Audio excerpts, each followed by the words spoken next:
Hi guys, Mr. 3D here, and in today's video for my Loadout series, I'd like to bring you a well-known and let's say well-respected faction leader that many of us would love to play as her if she was actually a playable character in Titanfall 2, and that is Gates for the 6-4 faction.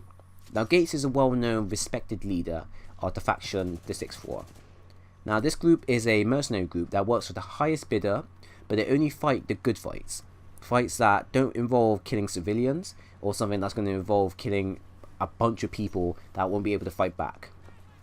Unlike Blisk, who's able to take the highest bidder and basically go off and commit brutalities across the frontier, the Gates, or should I say the faction 6-4, will only fight with the M-Core, and basically try to fight and free the frontier so they can have a more peaceful and relative timeline for them.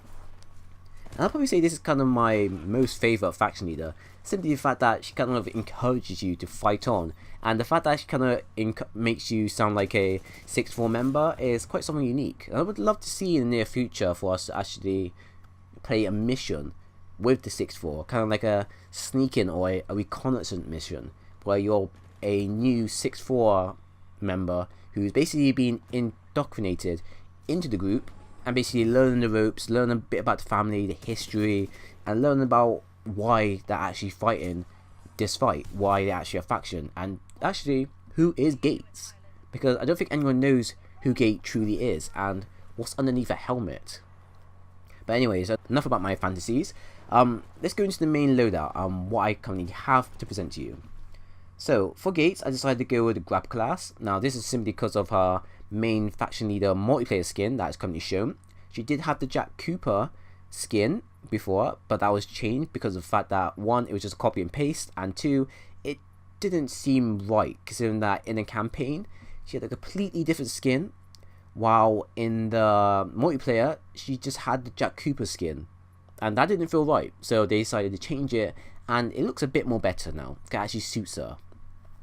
Primary now is the R201. This weapon is, I'd say, quite balanced. It's good for close range, medium and long range engagements. Although it does have heavy aim assist, and that's not really my fault. There's not much I can do except for turning it off. I do recommend that you go ahead and play with this weapon, as it's really good for a beginner weapon. If you don't want to go with it, you can go with the car or the R101. Or I'd say generally any other type of weaponry that you feel Gates will probably run with. For all I know, she'll probably run with the softball, or she'll run with the L-Star or the Mastiff or whatever. Because generally this is what I'm going to stick with, because this is what the majority of faction leaders and well-known characters actually use as a main weapon, either the R201 or the car. Our secondary now is the P2016. This is quite a good and lethal pistol in close range engagements. It can take people out, I say, within 3 to 4 shots, depending on where you aim. And also, it's one of the weapons that you see, I believe, in the faction multiplayer intro that she tends to carry. Never see her actually use it, but I'm gonna guess that this is what she used as a main backup. So I decided to go with that. Your first slot for your anti-Titan weaponry, I decided to go with the charge rifle. Don't add charge hack to it, because basically it has damage. Just leave it how it is in standard form. And generally it does do good amount of damage. As long as you aim for the cockpit, it does a ton of damage, and as long as you try to stay above ground and away from the majority of firefights, and a place where I say the Titan can't get you, you do a lot of damage against Titans. And I believe it has 24 within this magazine, so this should be enough for you to either down 1 to 2 Titans at a time if your shots are accurate and you aim at the cockpit at all times. Your boost now is the map hack. I decided to go with map hack because the fact that Gates is a leader, I would suspect her to basically rely and bring back information to her teammates. So this is probably the best way I could think of for you as a leader to provide as much information back to your teammates, to help and support them.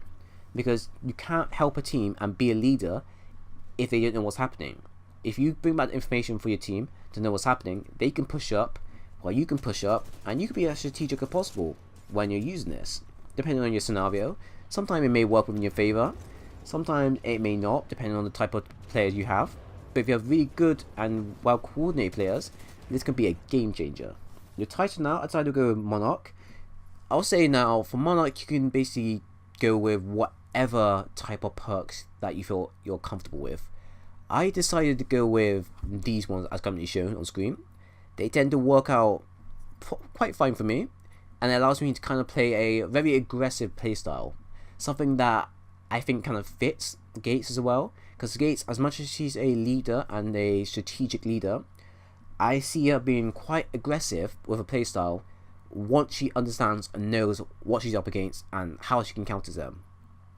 And I try to base that around Monarch, and that's how I tend to play with her. If that's not your case and you want to be a bit more, say, defensive, you can just basically maximize your loadout to however you want. But this is what I decided to go with, and generally I say it works out. If you have a good team that's backing you up, this loadout is quite devastating. If you don't, then you can always change it up to whatever playstyle you like. Now, your pilot kit is going to be either power cell or fast regeneration or health regeneration. I tend to choose the health regeneration, as it allows me to survive one-on-one encounters a bit more and last a bit longer. If you don't want to, and you say you're quite efficient with using grapple within the multiplayer, go with power cell. It basically reduces the charge time for your grapple, and basically means that you'll be able to combo your grapple abilities much more faster, much more longer. Add on tactical to your main primary weapon as well, and you could be basically swinging in the air just like Tarzan for a number of minutes or a number of hours. So you can pretty much play the whole multiplayer map just as if the floor was lava. Now your second kit is going to be Titan Hunter. This will basically allow you an extra, I believe, 10% to your Titan core meter. This is useful because when Monarch drops in, Monarch is a Titan that starts off weak. So you kind of want to drop your Titan in and basically farm as much AI as possible to get to a third form as quickly as possible.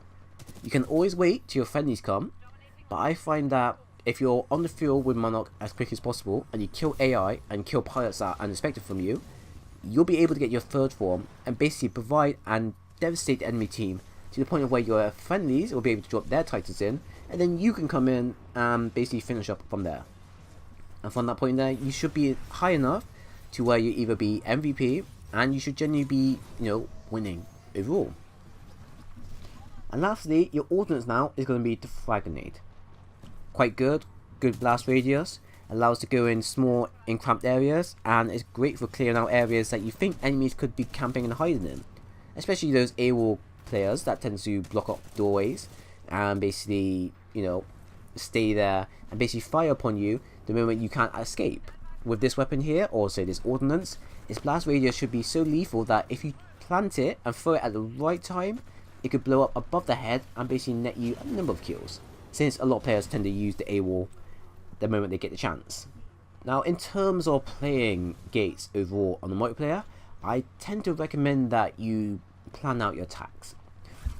As a leader of the 6-4, you got to try to think ahead of how you want to go ahead and attack.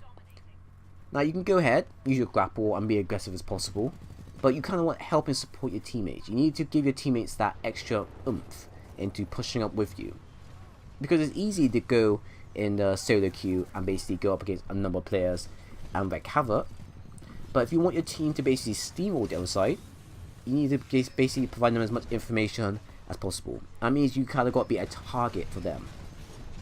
So the way I try to do it is I try to find a nice high vantage view, use my grapple, and watch and lay out the area. Once I understand the lay of the map, understand what's happening, the type of team I'm up against, the type of Titans, AI and all that I'm up against, then I get aggressive and I go in and start swooping in and start getting more aggressive as possible and try to devastate the team to the point where I can push them back and my team can push up. With grapple will allow me to basically get around the map quite easily and quite quickly. My primary, the R201, is quite great for close, medium and long range engagements at full auto.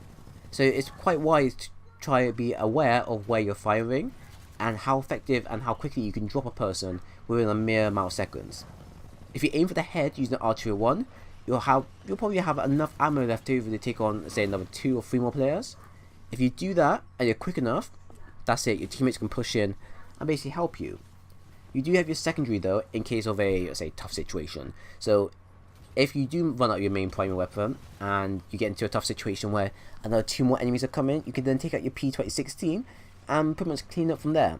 Although it's not always a 100% chance that you'll always go ahead and kill the other players with the P2016. Now, if you do play it wise and smart, and then you get kind of aggressive with your playstyle, you should then be able to earn your map hack. Your map hack should then allow your teammates to basically push up and understand where enemies are. because map hack is really useful. Annoying, but really useful for supporting your team. If you can do that and control an area, your team will then be able to take over that area and control it themselves. That then basically pushes the other team back, and the other team will basically be stuck in their spawn area. This is where you can basically come in and start basically trapping them some more. At that point there, hopefully you should get your Titan to drop. And if you do get your Titan to drop, don't drop it in the heat of the battle. Whatever you do, don't. Monarch is extremely weak. So if you really want Monarch to shine, hunt AI back at your enemy base or in the middle section or whatever area you have control. Hunt AI with Monarch, get him to at least the second core, and then you can start fighting on the other enemy pilots. You need to be prepared for whatever could happen. Then hopefully, if everything does go fine, your friendlies and the enemy teams will be able to start dropping in their Titans. At this stage here, you should be at your third core, and then your third core should be the one that will allow your teammates and you to be even more devastating. Your third core basically allow you to lock on and shoot extra rockets at the enemy Titans. Think of it like Tone's lock-on missiles. It'll be just like that. That'll basically allow you to throw out some more damage while you're pumping out your main primary weapon, your other main abilities and such. Play this right, and you can devastate the majority of the team and basically put them back to the stage where they have no Titans.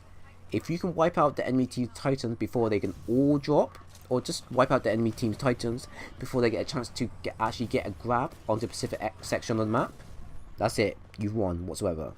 But in general, for this playstyle, you've got to be smart and you've got to be aggressive. If you can be smart and aggressive at the same time, you can devastate a whole team. If you can make your team see what you're doing and make them follow you and at least back you up, your team will be able to steamroll the enemy team, and that basically gives you enough breathing room to basically drop your Titan down, farm, get him up to core 3, and basically put a stop to all the other Titans that potentially could come. Because Monarch is devastated in core 3 mode. So if you can get to core 3, stop all the Titans, or basically destroy all the Titans, then you will be the only one that don't have a Titan. The enemy team will have a Titan, but your friendlies will have Titans, and they'll be able to back you up with it. And then at that point there, it's a win. So think of this kind of a strategic warfare. You want to play it smart, but you want to play it safe at the same time. If you know your enemy's weakness, you've got a 100% chance of destroying that enemy team there and then. Unless they use the G2 and a wall. Then in that case there, you're kind of screwed. But anyway guys, that's the end of the video. I do hope you enjoyed it. If you did, then leave a like, a comment and subscribe for more. If you didn't, then by all means leave a dislike. I understand and I know where to improve on in the nearby future. So once again guys, thank you all for watching, and I do hope to see you all again soon.